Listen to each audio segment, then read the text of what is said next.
আসসালামু আলাইকুম, কেমন আছেন সবাই? হাজির হলাম নতুন একটি পেইন্টিং ভিডিও নিয়ে। ছবি আঁকতে আঁকতে ছবি আঁকার কিছু নিয়ম আপনাদের সাথে শেয়ার করব, তাই ভিডিওটা শেষ পর্যন্ত দেখার অনুরোধ রইল। ছবি আঁকা একটি সৃজনশীল প্রক্রিয়া, যার কোনো ধরনের সুনির্দিষ্ট নিয়ম নাই।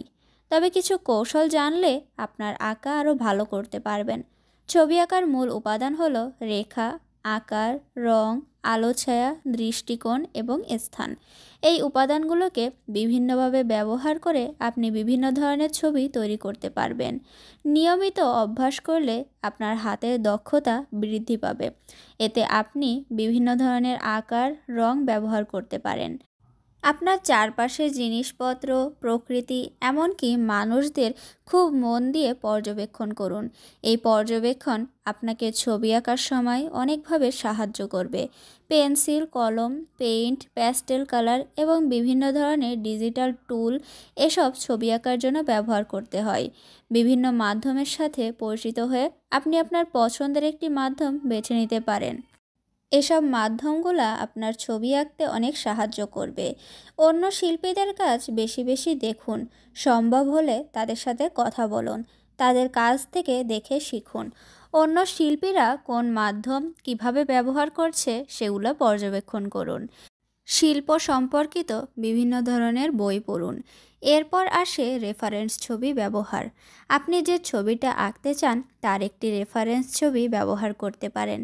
রেফারেন্স ছবি আপনাকে আকার, আকৃতি, অনুপাত সহ বিভিন্ন ধরনের বিষয়গুলি বুঝতে সাহায্য করবে। আপনার চারপাশের পরিস্থিতি থেকে সরাসরি আঁকুন। এতে আপনাকে প্রকৃতির আলো ছায়া এবং রং সম্পর্কে আরও ভালোভাবে বুঝতে সাহায্য করবে।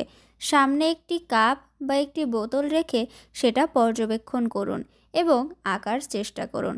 ছবি আঁকা একটি ব্যক্তিগত অভিজ্ঞতা। আপনার নিজস্ব দক্ষতা এবং পদ্ধতি তৈরি করুন। আনন্দ নিয়ে ছবি আঁকা সবথেকে বেশি গুরুত্বপূর্ণ। ছবি আঁকার বিশ্ব অসীম।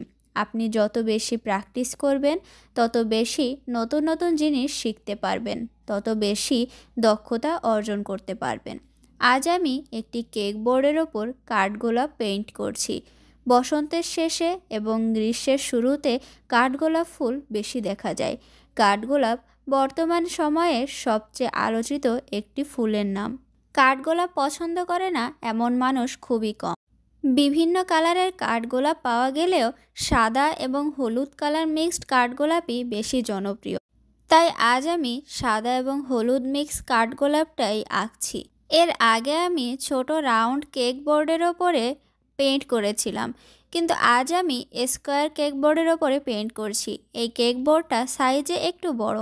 আপনাদের কাছে কাঠগোলাপ কেমন লাগে অবশ্যই কমেন্টের মাধ্যমে জানাবেন। আর আজকের কেক বোর্ড পেইন্টিংটা আপনাদের কাছে কেমন লেগেছে সেটা জানাতে ভুলবেন না কিন্তু। ভিডিওটা যদি ভালো লেগে থাকে তবে আপনাদের পরিচিতদের মাঝে শেয়ার করতে পারেন। আজকে এ পর্যন্তই, ভালো থাকবেন সবাই।